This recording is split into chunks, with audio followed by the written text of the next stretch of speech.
Hello and welcome to Pitch It, Waypoint podcast discount game show all about the IPs we love. What would you create with a blank check and the IP of your choosing? TV show, movie, video game, comic line? I almost read the last one. Those are your choices. But this right here, this is Pitch It. Okay, our guests. We'll go around the room. We'll start with Court. Who are you? What do you create? And what kind of pitch are you going to give me today? I'm Court Lalonde. I'm part of the Three Dads and a Console podcast, which you can find on all podcast services, pretty much anywhere there is. If you can't find it, just let me know and we'll get it there. I'm going to be pitching a Batman movie. Yeah, the IP in question is Batman, if you couldn't tell by the apparel here today. Mine doesn't give it any away. I just got to rep this jacket whenever I get a chance to. But everyone else, they came prepared. Next. Jose. Right. I'm Jose Ruckus, aka the world's #1 Wild Aces fan. I host the Aces Wild podcast, which is all about the best team in the fan-controlled football league. I'm coming here today to pitch a Detective Comics relaunch. Wow. That's interesting. I love the sound of that for sure. Okay, Bo. What's up, everyone? I'm Bo, also known as Brother Grimbo on Twitter. I co-host the Save Greendale Committee. It's a podcast that talks about community. It's a community rewatch. We stream sometimes, and a lot of the time we talk about absolutely nothing. So if you're into nonsense, follow us at SGC_podcast. And your pitch? Oh, it's a show. It is a show that I'm very excited. I'm also excited to hear everyone else's. The idea of a Detective Comics relaunch is like, it's hype, so I'm ready. Hype's the correct word, 100%. I'll be your host, Austin J. Ernst. I almost always forget to say that, so I said my name this time. I did it, Mom. Okay, so here we go. In the same order that you introduce yourselves, we'll go with that same order for pitching. So, Court, you're up first. Okay, so we're going to start with Lucius Fox. His kids are, his son has a tragic accident, and he dies. His wife is the psychiatrist for Wayne Enterprises, and his son actually dies on the job at Wayne Enterprises. And then because of such, Lucius Fox decides he's going to be retiring. But during this, Victor Zsasz starts killing people throughout Gotham.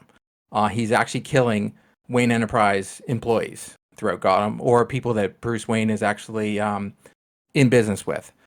At the retirement party for Lucius Fox's wife is murdered in the bathroom.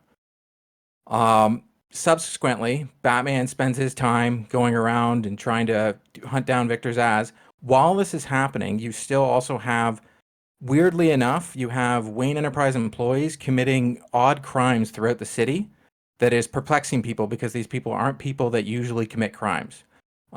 When Batman finally catches Victor Zsasz, he finds out that Victor Zsasz has been the whole time under control, because when he catches Victor Zsasz has no clue what's going on by the time he actually finally catches him. So when Batman catches him, he gets him in, and all of a sudden Victor Zsasz has this moment where he has no clue what he's been doing the whole time. There's the crime spree still going on. Batman's picking up clues here and there. He then finds out that the Mad Hatter is behind the whole thing the whole time. The Mad Hatter actually is Lucius Fox's wife. And the person that died at the party wasn't Lucius Fox, his wife. It was someone else being Lucius Fox's wife. So when they die, it's Clayface.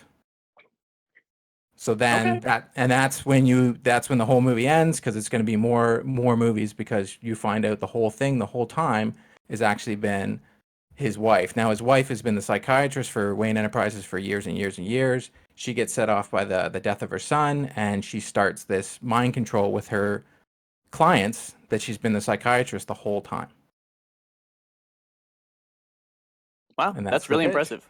That's really impressive. That's a nice tight knit. I think you met all the criteria. The what is it? You got a bunch of characters in there. I love that. I love when you feature a lot of them, a lot of small names, big names. I like it. And then you gave me the plot clearly. The big picture. You said there's going to be a continuation, correct? Correct. Okay. What's the big picture? How many movies are we thinking? Is it a trilogy? I'm going to go with 3. It's definitely going to be a trilogy. It's a good choice. And I would like to use characters. We every Batman movie, I've been going to see them since 1989. They always use the Joker. They're always using Two-Face. They're always using the same characters over and over again. So that's why I wanted to choose ones that haven't been in the comics, or I like haven't been in the movies. Yep, I like that. And it's a challenge for you, the writer, or you, the person pitching it. I like that idea a lot. And also, I'd want to set it before social media. I want it to be Okay. like 1990s Batman. I want it to be dark. I want it to be Tim Burton-esque. Okay, sure. Wow. Guys, I think you have a lot of competition, so take that in mind. It is a nice tight knit package. So if you guys can deliver that, maybe give him run for his money for sure. So Jose, you're up next. Okay, so before I get into it, I want to give a little bit of context about why I think a Detective Comics relaunch is kind of important. So Batman is sort of like the high watermark for comics, right? The official Batman title is almost always the highest selling comic of the month. If you can beat that, that's like a huge deal, right? Batman normally has about 3 to 4 main titles bouncing between, whatever, with Detective Comics, Batman, Batman the Cape Crusader, whatever. And it's just kind of bloated for there to be so many things that this character is, in all these different books. It's hard to keep up with. It's like a common complaint about the character right now. So what I want to do is I want to sort of strip down the Batman line, have the main title Batman just be Batman, and then sort of take all the other books and give them to the Bat family, right? And let them be their own things. Detective Comics, despite its name, is almost never about detective work. It is not a detective comic. That seems really dumb. So what I want to do is I want to create just that entire line that is going to focus on just that Detective Comics starring the world's greatest detective, who is, of course, Tim Drake. So, if you're familiar with the Robins around the time, especially like my favorite era of the Robins, which is the Chuck Dixon run, it's the one that really launched the Bat family as an idea. The way the Robins kind of worked in that era was that each one of them was a sort of,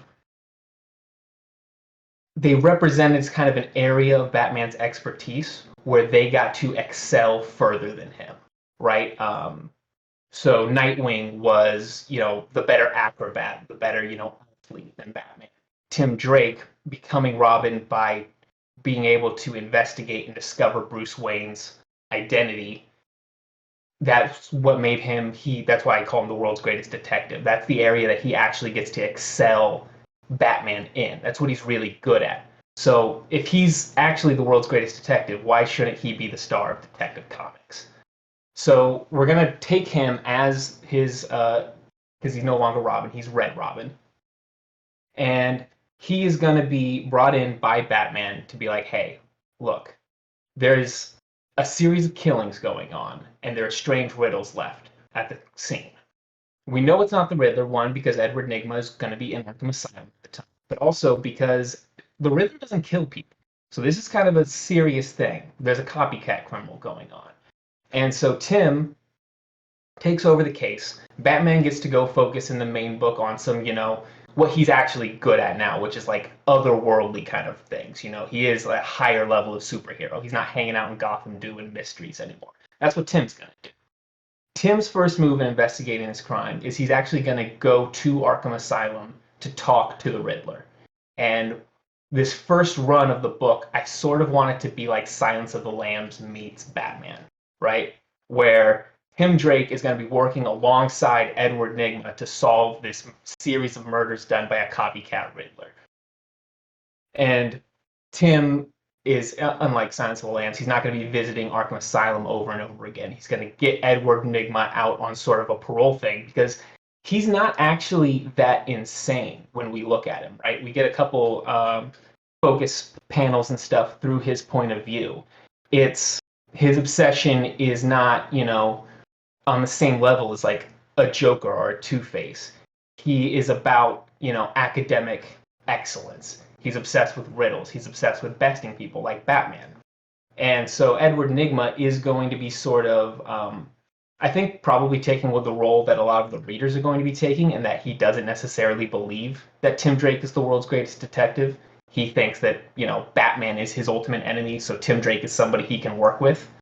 And as they're working together, what we start to realize is that Tim Drake doesn't actually need him there that much.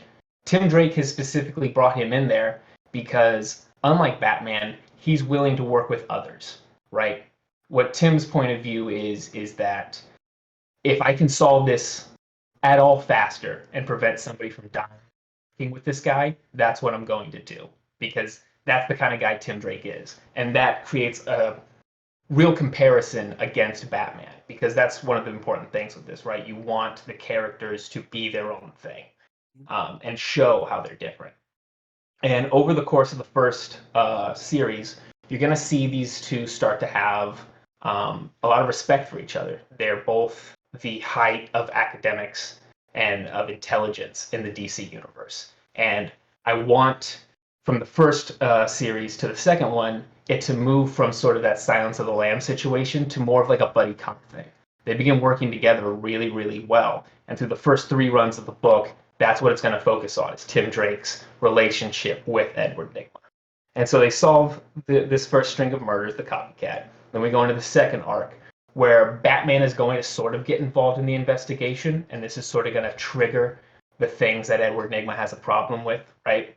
Him trying to overcome Batman, trying to be better than Batman. But in this, Edward Nygma is going to start to see that Tim Drake is actually better than him. He's better than Batman. He's smarter than Batman.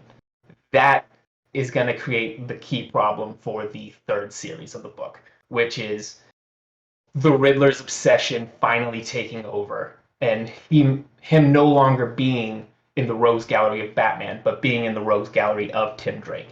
Tim Drake is the person that he needs to beat now.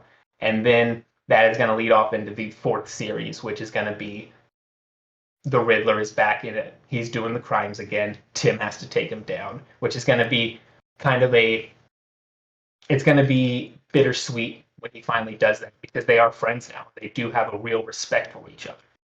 And that's sort of the thing that I want to do with this book, right? Yeah. I think that about wraps it up. So the twist is you turn it on its head at the end, right? If I understand what you're getting at.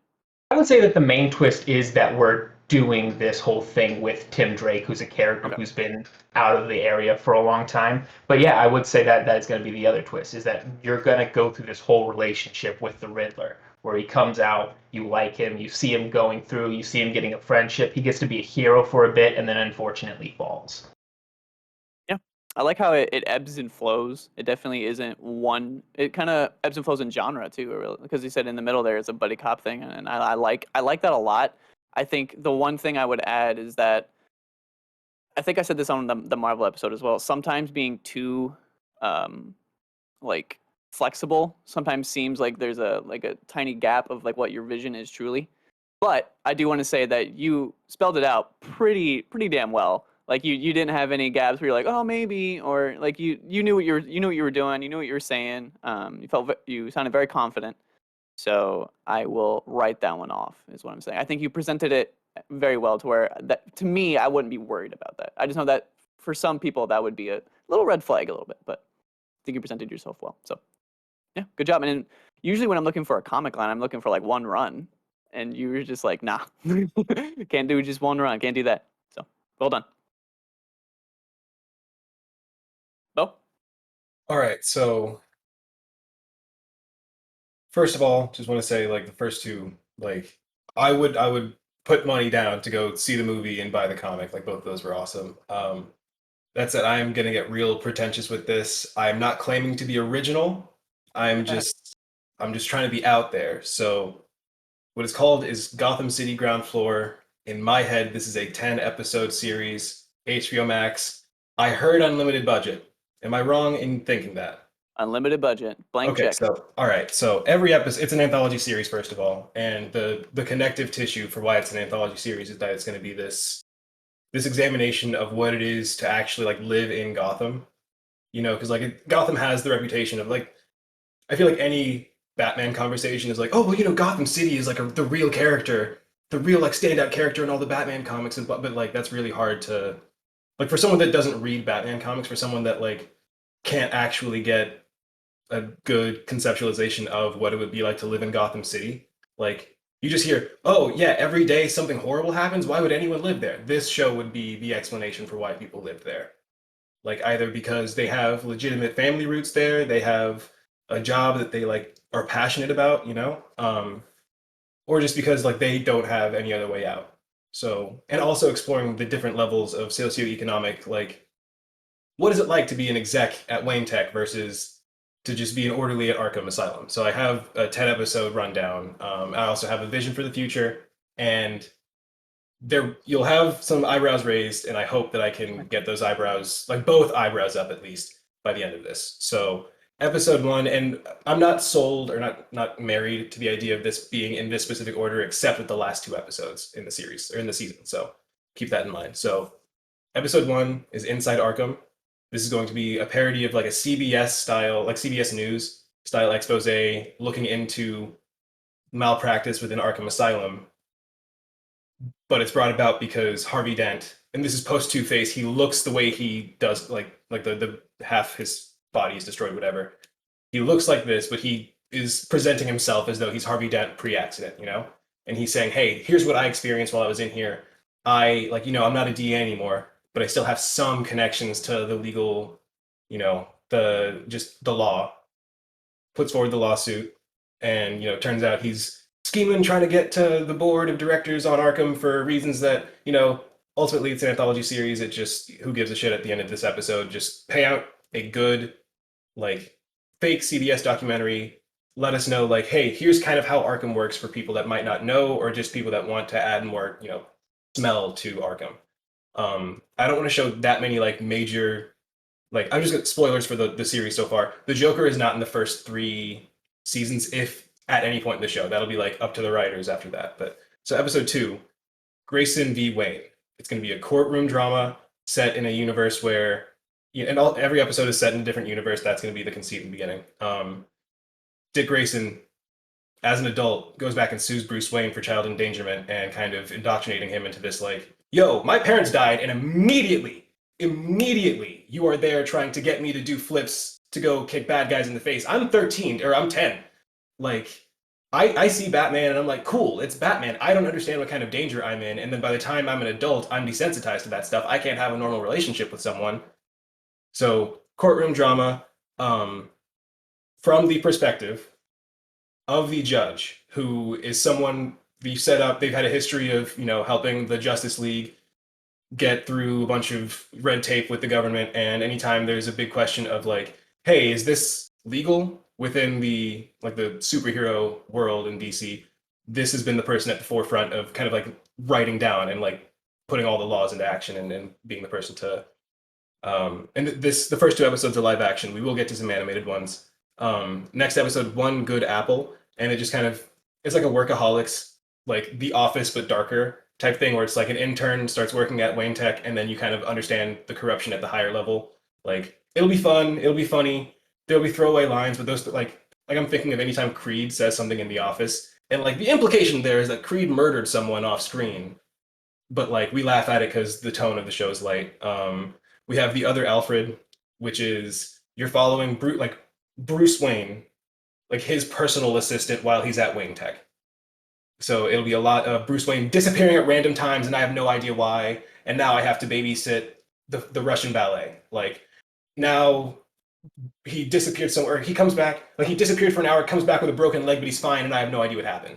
Like that kind of comedy, that kind of, trying to wrestle with following Bruce Wayne. I figured that'd be a comedy kind of in the Silicon Valley style. We'll see. And then we have Fathers and Sons, which starts with Joe Chill, pulling up on the Waynes, not killing them. You have Bruce grow up as douchebag Bruce Wayne without the dark past. You have Thomas Wayne. They've kind of alluded to it in some universes, but like Thomas Wayne did have ties to the mob in this universe. So as Bruce Wayne gets older, he's yuppie rich boy. His dad's got dirty money. Like, it's mostly from Wayne Tech, but like Wayne Tech was built off of dirty money. Bruce goes out drunk driving, kills Dick Grayson's parents. Dick Grayson grows up with a vendetta, hating Bruce Wayne, becomes Nightwing or Batman, whatever, hunts down Bruce Wayne. All this time, Bruce has been traumatized. So like, instead of his parents dying, the trauma that makes Bruce Wayne Batman is him affecting this kid's life, being a wake-up call. they end up not reconciling fully. Like Dick will always have that chip on his shoulder, but it becomes like okay, you know what? Fuck it. I've got mob connections that I know are bad people. You have this vengeance. Go take it out on these mob people. So it's like Batman Beyond, but more truncated, and not in the future. And then that one would be animated because I want like really dynamic action scenes. Like I want the scenes of Nightwing fucking people up to be like fast and flashy and like not over the top, but like the next one is going to be over the top because I want Batman Mecha. I put in all caps, fuck you, put Batman in a Gundam. So it'll be from the perspective of Tim Drake, who, does the whole discover Batman is Batman thing and blah, blah, blah, blah, blah. But from there, it becomes a Demon Slayer cross My Hero Academia thing where it's Tim meeting the rest of the Bat family who's already I know it doesn't make sense canonically, but like at this point, Damian will be a part of the Bat family and he'll just be like that, dick ass character that hates everyone else because he feels entitled and blah, blah, blah. I'm not going to I don't want to put waste too much time within the episode to explain oh, this is a Gotham City where mechas are normal and blah blah. We're just gonna, if you're going into this at this point, it's what, episode 6. You've just got to deal with new things coming in and out. And if you don't like something this week, maybe you like it next week. That's my hope. Next episode, Training Day. It's just Training Day in Gotham. I am surprised no one's done that for real yet. They've touched on it in some in some of the Jim Gordon interpretations. I feel like they tried to touch on that with Nolan's Jim Gordon interpretation, but not actually in live action. And I didn't watch Gotham. I'm just throwing that out there. I have no idea if they actually did that. And then I have Moving On, an episode that's This Is Us mixed with Modern Family. And it's a family that finally they're moving to Metropolis. They're moving to Central City. They're getting out of Gotham. They're doing the thing that when everyone hears about Gotham City and they say, well, why the fuck would you want to live there? This episode kind of is their saying goodbye to all of it. They're going to the local coffee shop, the barber shop where they've grown up. They're going to see all these teachers and all these people that have meant so much to them and showing, hey, it's easy to say Gotham is a horrible place, but there are people that have their roots there for real. So trying to show the wholesome side of Gotham. And then we have Gotham ER, which Grey's Anatomy style mixed with House or whatever. This is the emergency room where if it's too much for Alfred, the Bat family goes here. And you go into the weird medical minutia of how do I put stitches on someone's face without revealing their identity? Or in the event that someone dies, how do you research their next of kin without exposing who the person is, without letting the family know? Hey, by the way, your kid was Nightwing also, or not Nightwing, but Tim Drake, your kid's dead, that kind of thing. And then finally, the thing that ties it all together, and it won't be this name, but it's the only thing I can think of because Mass Effect is fresh on the brain, the Elusive Man. And this will be animated as close to Alex Ross style as possible. And I don't know how, but I'm not an animator, so they'll figure it out. You said unlimited budget, we'll pay them well. So this reveals that everyone that you've been watching has been because it's Batman in the Mobius chair going to these different universes and seeing all of these different people. That's the big twist at the end of season 1. And then, they'll have further questions of why is Batman in the Mobius chair? How did he get in the Mobius? The how I'm never going to answer because who gives a shit, he's Batman. It can literally just be an answer, he's Batman. I feel like we've had less explanation with Batman stuff in the past. His motivations are going to end up being he's dying in a way that's kind of All-Star Superman, where it's he can't stop it, but also he's not Superman, so it's a lot more painful and it's a lot more he's very much aware that this is, I've got X many hours, how am I going to spend it? And you reveal that the entire series, by season 4, which I think it'll end at season 4, as you learn in seasons 2 and 3, oh, all of these are people that throughout this Batman's life it's a random citizen, but the ER people, that's the obvious, oh, these are people that have helped him out, but with the family that's moving out, maybe the wife said, behind you, and help Batman when there was a criminal behind, or someone just a random citizen dragging Bruce or Batman off the street after a battle so that he can regain consciousness and then get out of there without any danger. Just the citizens of Gotham that help contribute to making Batman Batman, both in the comic book sense and then also into the identity of Batman. And then this is my Hail Mary, I have no idea if this would work, but I want to fucking see it because I'm selfish. When as Batman's looking through the Mobius chair throughout the different seasons, we'll have flyers with similar symbols and just random visual connective tissues that Batman in the Mobius chair will eventually pick up on and say, "Oh my God, there's some intergalactic threat. It's Galactus but toxic, and he wants to eat Gotham and all the multiverses and destroy Gotham and all the multiverses. Blah blah blah. So he has to get the Justice League from and like just use like, hey, you're not my Batman. Yeah, but I'm Batman. You trust me. Let's go."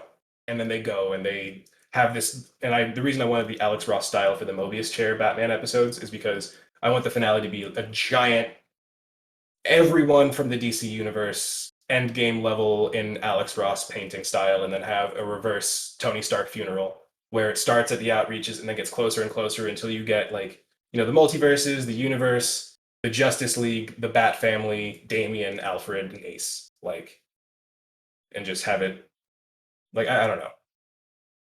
Chills. That's yeah. Like I'm. It's very dumb imagery, and it's going to take a lot of random segments to get there. But I'm thinking like, I don't know. If you don't like Grey's Anatomy, then you might like Training Day. You might like Modern Family. It's got a little bit in there for everyone. You have the emotional courtroom scenes or whatever. Also with Fathers and Sons, where Batman is like kind of working with Dick Grayson like on the underground. The public face will be like a Gordon Gekko, like like a Wall Street situation where it's like corrupt older Bruce Wayne is kind of teaching Dick Grayson how to like run the executive side while also being vigilantes and beating the shit out of people at night.